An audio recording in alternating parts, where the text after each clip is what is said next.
They're almost like members of our own family. In downtown St. Paul, you can find the familiar faces of the Peanuts gang.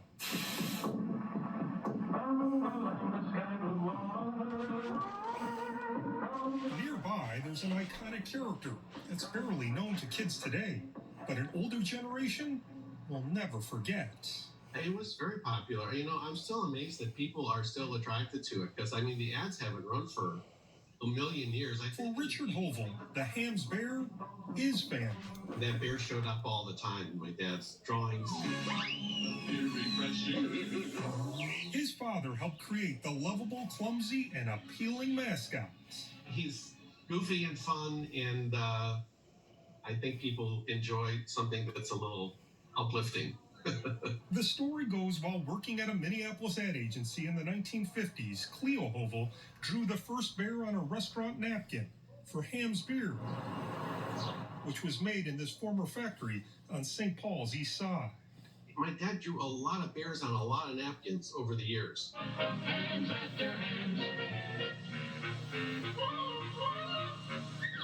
The mascot started out as a brown bear, but was quickly changed to a black bear after the company found out there were few brown bears in Minnesota.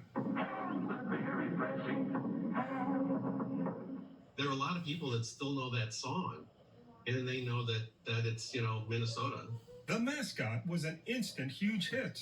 The Hamm's bear danced, got caught up in trouble, and was accompanied by a catchy jingle honoring Minnesota from the land of sky blue waters.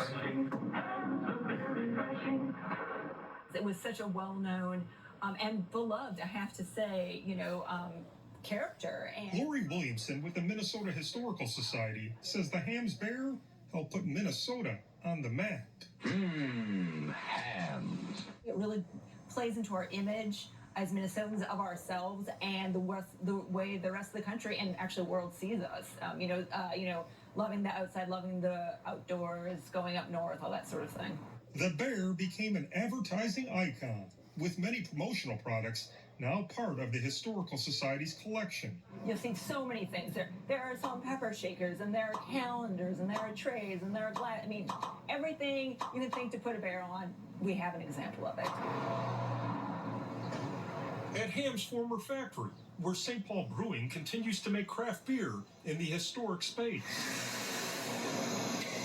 We found the Hamm's bear still hanging around the brewery. Even a smiling statue can be found in the yard of a nearby home. But one place you won't find many bears is in Richard's home. Do you have any at home? I think I have one. I think I've wintered it down to one because it gets out of control, you know.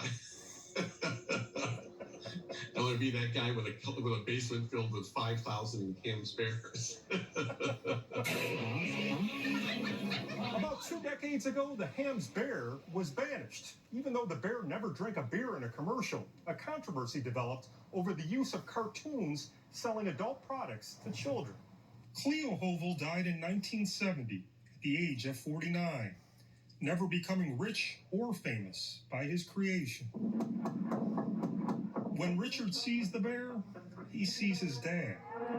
I think he'd be mostly surprised.